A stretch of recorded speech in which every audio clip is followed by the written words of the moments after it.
গতকালকে আসলে আমি আমার জায়গা থেকে আমাদের চিটাগংয়ে প্রোগ্রাম ছিল। এই প্রোগ্রামটা আয়োজন করেছিল ইসলামী আন্দোলন বাংলাদেশ। আমরা সকালেই সেখানে গিয়েছিলাম।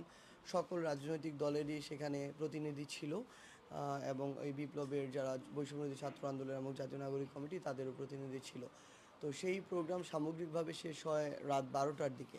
তো তখন হঠাৎ করে সোশ্যাল মিডিয়াতে এসে দেখতে পাই যে আমাদের রাজপথের সহযোদ্ধা যারা আমরা আসলে কাঁধে কাঁধ মিলিয়ে আমরা 18 কোটা সংস্কার আন্দোলনেও ছিলাম, আমরা এই অভ্যুত্থানেও ছিলাম।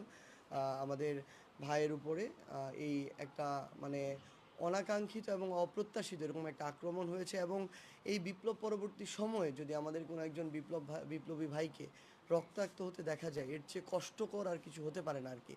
তো সেই ভিডিওগুলো দেখার পরেই কিছুক্ষণ পরে আবার দেখতে পেলাম যে যারা এটা আয়োজন করেছিল ওই প্রোগ্রামটি জাতীয় বিপ্লবী পরিষদ, তাদের যিনি আহ্বায়ক খোমেনি এহসান উনি একটা পোস্ট দিয়েছেন, যে পোস্টে উনি বলেছেন যে সম্ভবত এটা যে সামগ্রিক পরিকল্পনা এই আক্রমণের এটার সাথে আমি জড়িত। তো আসলে তার যখন এই কথাটা আমি শুনি তখন আমার মনে হয়েছিল যে মানে এটা সম্ভবত একটা ওহী নাজিল হয়েছে, যে এই ওহীর আসলে কোনো সম্পৃক্ততা পৃথিবীর কারো পক্ষে আনা সম্ভব না। আপনি ভাইয়ের সাথে কথা বলেও দেখতে পারেন যে এটার বিন্দুমাত্র কোনো সম্পৃক্ততা হওয়ার কোনো সুযোগ আছে কি না, বা তাদের সাথে আমাদের সম্পর্কের জায়গাগুলো কীরকম।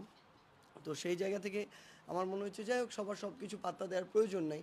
খুব স্বাভাবিকভাবেই যদি এটা ভালোভাবে তদন্ত করা হয় কিভাবে এটা হলো, কারা এটার সাথে যুক্ত, সেই সত্যটা বেরিয়ে আসবে এবং আমরা চাই বেরিয়ে আসুক। কারণটা হচ্ছে যে এভাবে অনাকাঙ্ক্ষিত ঘটনা আজকে একটা ঘটেছে কালকে দুইটা ঘটবে, এগুলো তো এভাবে চলতে পারে না। সো এই বিষয়ে আমরা মনে করি প্রশাসনের আরও স্ট্রিক্ট হওয়া প্রয়োজন। কারণটা হচ্ছে এভাবে ছোট ছোট ঘটনাগুলো থেকে বড় ঘটনার ধীরে ধীরে তৈরি হয় আর কি। তো আরেকটা জিনিস আমরা আমাদের জায়গায় থেকে শুধু বলতে চাই যে এইরকম ঘটনাগুলো নিয়েই আসলে ছোট ছোট করে চক্রান্তগুলো তৈরি হবে, যেগুলো ধীরে ধীরে বড় আকারে যাবে। এটা কি নির্বাচন ঘিরে কোনো চক্রান্ত হচ্ছে? দেখুন এরকম করে স্পেসিফিক সরাসরি বলে দেওয়া যায় না নির্বাচন কেন্দ্রিক কিনা, কিন্তু যখন ওই জাতীয় বিপ্লবী পরিষদের কার্ডে আমরা দেখেছিলাম যে এখানে লেখা আছে জুলাই বিপ্লবী ছাত্র জনতার উদ্যোগে গঠিত প্রথম রাজনৈতিক দল জাতীয় বিপ্লবী পরিষদ, তখন আমার শহীদ পরিবাররা যখন আমাকে জিজ্ঞাসা করে জুলাই ফাউন্ডেশনের সাধারণ সম্পাদক হিসেবে তারা সেখানে যাবে কি না, আমি তাদেরকে স্পষ্ট ভাষায় একটি ভয়েস মেসেজ দিয়ে বলেছিলাম যে দেখুন, আপনারা কেন একটা রাজনৈতিক দলের হয়ে যাবেন? আপনারা তো পুরো বাংলাদেশের, আপনাদের ওই রেসপেক্টের জায়গাটা পুরো বাংলাদেশের মানুষের কাছে আছে। আপনারা যখন একটা দলের এরকম কোনো একটা দলের হয়ে যাবেন যারা নিজেদেরকে রাজনৈতিক দল হিসেবে ঘোষণা দিচ্ছে অলরেডি এবং বিপ্লব পরবর্তী প্রথম রাজনৈতিক দল, তাদের হয়ে গেলে আপনারা একটা পক্ষের হয়ে গেলেন। বাকি রাজনৈতিক দলগুলো তখন তাদের জায়গা থেকে মনে করবে যে আপনারা তাদের প্রতিপক্ষ হয়ে যাচ্ছেন। সো আমরা এই আহত যোদ্ধা এবং শহীদ পরিবারের মধ্যে এই বিভাজন চাই না।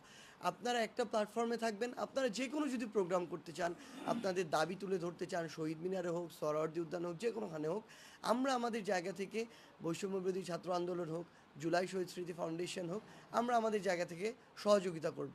যেই প্ল্যাটফর্মও এখন আপনাদের জন্য কাজ করে যাচ্ছে বা যেই প্ল্যাটফর্মের নেতৃত্বে এই অভ্যুত্থান হয়েছে, তো সেই জায়গা থেকে এটি বলেছিলাম। সম্ভবত এই সূত্র ধরে ওই পরিষদের যিনি আহ্বায়ক খোমেনি এহসান উনি এই কথা বলেছেন। কিন্তু আমার মনে হয় কি একটা এরকম একটা প্ল্যাটফর্ম যারা তৈরি করেছেন, তার যারা নিজেদেরকে রাজনৈতিক দল দাবি করছেন, তাদের আহ্বায়ক যদি এরকম মানে অবিবেচনা প্রসূত এবং মানে যেখানে বিন্দুমাত্র কোনো সেন্স ক্রিয়েট করেন এরকম কথা বলে, আমাদের মনে হয় যে এগুলো আসলে ষড়যন্ত্রের গন্ধ কিংবা হচ্ছে এগুলো বিভিন্ন আসলে উস্কানি। তো আমরা আমাদের জায়গা থেকে মনে করি যে এই ঘটনাটা একটা সুষ্ঠু তদন্ত হওয়া উচিত।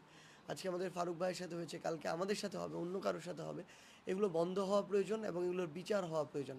এবং আমরা আমাদের জায়গা থেকে আমাদের ভাইয়ের স্পেশালি আমাদের এই অভ্যুত্থানের একজন গুরুত্বপূর্ণ সহযোদ্ধার সুস্থতা কামনা করি।